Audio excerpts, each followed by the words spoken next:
Bonjour la France, je suis Clovis. Et aujourd'hui, je vais vous conter mon histoire, l'histoire du premier roi des Francs. Les Francs entrent dans l'histoire au début du IIIe siècle, lors des premières invasions de la Gaule en 258. Redoutables guerriers barbares, ils n'ont toutefois pas de front politique uni et sont partagés en plusieurs groupes tribaux. Deux de ces groupes se distinguent particulièrement. Les Francs saliens, le plus important, est celui dont je suis issu, et les Francs du Rhin, plus à l'est, dans la région de Cologne. Les Francs saliens possèdent, à l'inverse des Francs rhénans, leur propre texte de loi, la loi salique.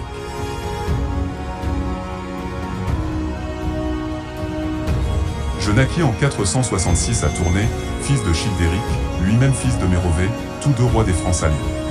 À ma naissance, le royaume est coupé des Francs du Rhin par la forêt charbonnière. Et celui-ci s'étend au sud jusqu'aux portes de Reims.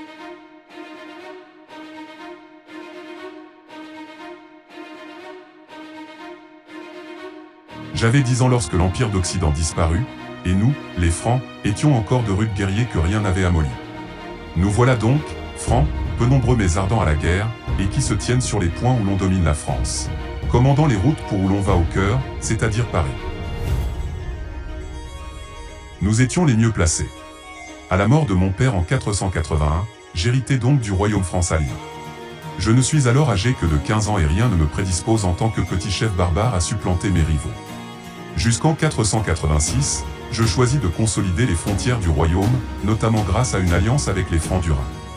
Et c'est donc à partir de 486 que mon offensive vers le sud débuta. Senlis, Beauvais, Soissons, Paris, aucune ville ne me résiste. Je livra la célèbre bataille de Soissons contre Syagrius, l'ultime représentant romain depuis la chute de l'Empire. Cette victoire de Soissons me permit de contrôler en moins d'un an tout le nord de la Gaule, et donna naissance à la légendaire vengeance du Vas de Soissons.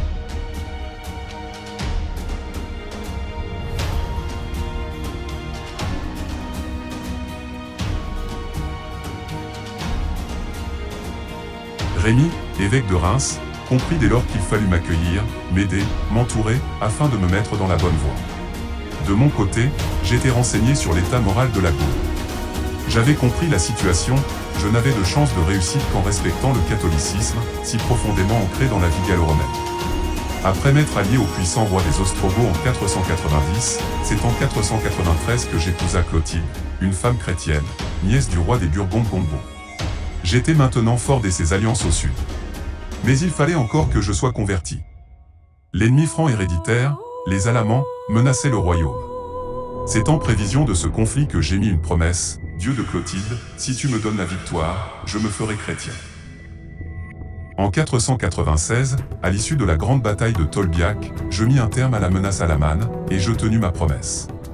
Je fus baptisé avec 3000 de mes soldats à Reims, par l'évêque Saint-Rémy. Non seulement j'étais devenu chrétien, mais j'avais également mis en fuite les Alamans tout en portant secours aux Francs rhénans. Dès lors, je devenus indispensable à la Gaule romanisée. C'est après avoir reçu le soutien de l'empereur d'Orient Anastase, après avoir fait assassiner mes ennemis restants dans l'ancien royaume franc-salien, et après avoir fait de Paris ma résidence principale que je pus mourir en 511, léguant mon œuvre à mes 4 fils.